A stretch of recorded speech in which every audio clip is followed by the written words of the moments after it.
Well, we have a lot of new content, so there's 9 new civilizations and all sorts of new buildings and units, but we really like to emphasize the new game systems that have gone in. So the biggest one of those is probably religion.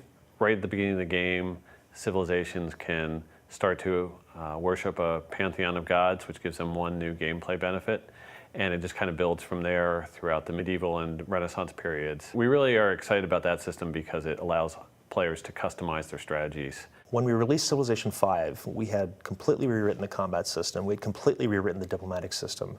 And to add the religion system, at least as it was, layered on top of that, we thought would be a little bit of overkill. So when Ed really attacked us, and he really wanted to come up with something that fit with Civ 5, he really dug down deep and came up with something that we think is really, really cool. If I want this to be a game that I can play over and over again, and I don't want to have, the same choices presented to me without a lot of variation. So I like that kind of customization. It's great now that we have the expansion, we have 34 different civilizations to play. So that's a lot of choice right there. When you start a new game up and you decide that you're going to go down the religious path, it starts in a couple ways. First off, there's faith. Faith is a yield in the game, just like culture, science, gold. You get it from buildings, like the shrine or the temple. You might find it among ancient ruins, things that you find.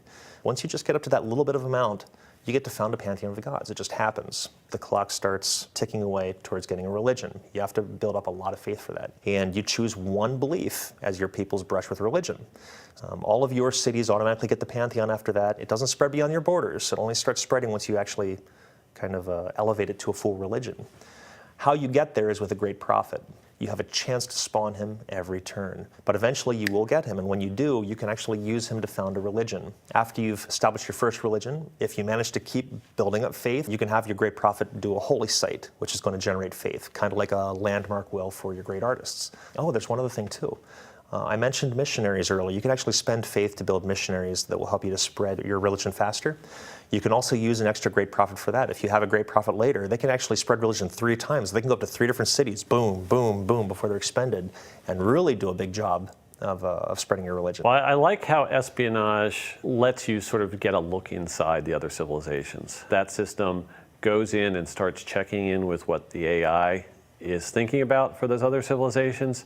And if your spies have been there long enough and are of a high enough rank, you start to get little tidbits of information about what they might be planning. They can also rig elections. So every 12 turns, what they do if they're unopposed, if there's no other enemy spies in those city-states, is they'll increase your influence a little bit and drop everybody else's a little bit.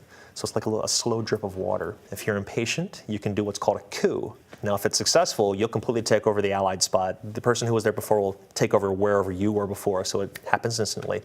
And if you're not successful, your spy's executed. You lose all your influence. Generally makes a mess of things, but it's for the gamblers out there. I'm a gambler, so I use the button a lot.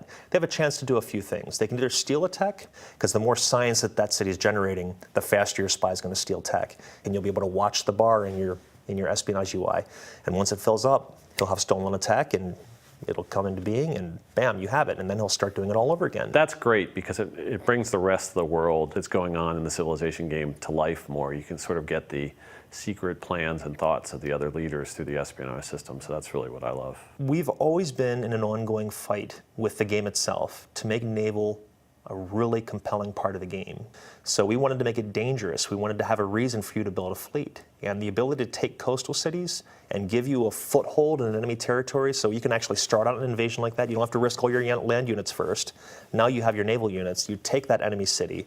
You now have a foothold to land all of your other stuff up behind it and move forward. And one area we definitely found some weaknesses, it was the AI's ability to gather up an army, get that army across the seas. So we made it so that the embarked units can now stack with the naval units. And now a naval invasion just doesn't take as much space on the map. We've also tried to fill in some holes in terms of nothing between the trireme and the caravel. So we added the galleass, which is a ranged Renaissance era ship, and that's actually the first ship that gets a ranged attack capability. It's kind of really nice when you get to that one. But I've done a lot of work on the AI it takes to actually gather these fleets together, how they're grouped, how they're sent out, and he's made it efficient by probably over 100%. So they're doing it twice as fast as they were before. The way that they're grouping their fleets together is working much better than it has before. But that kind of AI work, the stray great generals that everybody would notice that the AI had one out in the open, easy to capture, A lot of those things we're really trying to squash to make the whole experience even better.